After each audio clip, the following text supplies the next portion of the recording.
Baik, dalam video kali ini kita sudah akan masuk ke dalam query-query yang menyentuh ke data, yaitu query-query DML.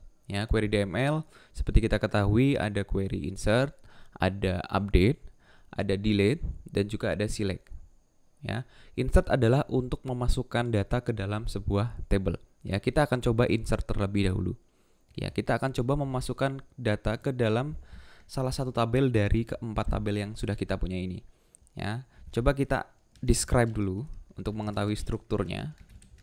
Misalkan kita describe satuan. Oke, satuan ID dan satuan nama. Lalu misalkan kita ingin lihat isi dari tabelnya, ya, data-datanya apa saja. Kita bisa menggunakan query select. Ya, select lalu kita ketik bintang. Bintang adalah untuk melihat dari semua kolomnya.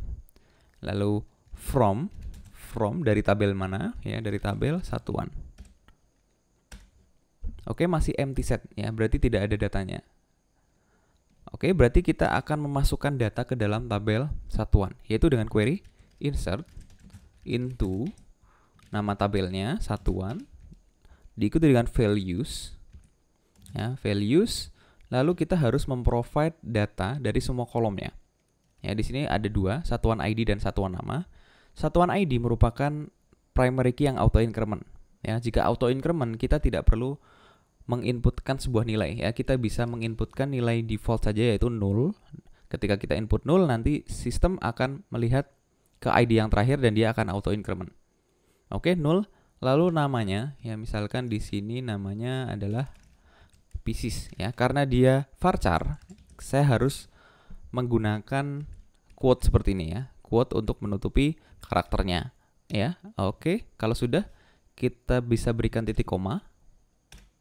Oke, one row affected. Kita lihat lagi isinya. Oke, sudah ada satu data di sini, ya, satu pieces, ya. Bisa kita lihat di sini ID-nya, ya. Meskipun saya provide 0, namun karena dia auto increment dia akan mulai dari increment yang terakhir. Oke, lalu cara selanjutnya, ya, cara selanjutnya adalah kita tidak perlu memprovide semua kolom, yaitu dengan cara setelah nama table, kita bisa mendefinisikan kita mau menginsert ke kolom mana saja. Ya, misalkan di sini saya hanya ingin memprovide satuan namanya saja, ya. Karena di sini, ya, karena ID di sini auto increment, ya, auto increment. Ketika auto increment, saya tidak wajib menyertakan dia dalam query insert. Ya, di sini kita bisa berikan values. Misalkan satuan namanya kilogram.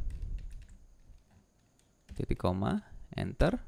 Oke, query oke, one row affected, bisa kita lihat lagi isinya.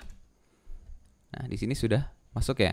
Satuan ID-nya, ya, juga akan auto increment dengan satuan namanya sesuai yang saya provide. Lalu bagaimana jika kita ingin memasukkan beberapa data sekaligus dalam satu query? Itu juga bisa dilakukan, ya, dengan cara insert into satuan. Misalkan saya di sini hanya ingin satuan namanya saja. Lalu di sini bisa kita berikan values.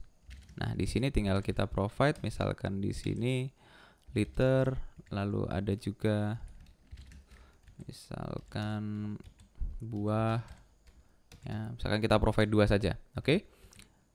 Ya, ini caranya adalah dengan pertama buka kurung tutup kurung, ya, untuk data pertama, lalu koma, buka kurung tutup kurung lagi untuk data kedua. Ya, misalkan di sini saya ingin memprovide ada kolom lain, ya, misalkan di sini deskripsi misalkan, ya. Nah, di sini juga bisa kita provide datanya di sini.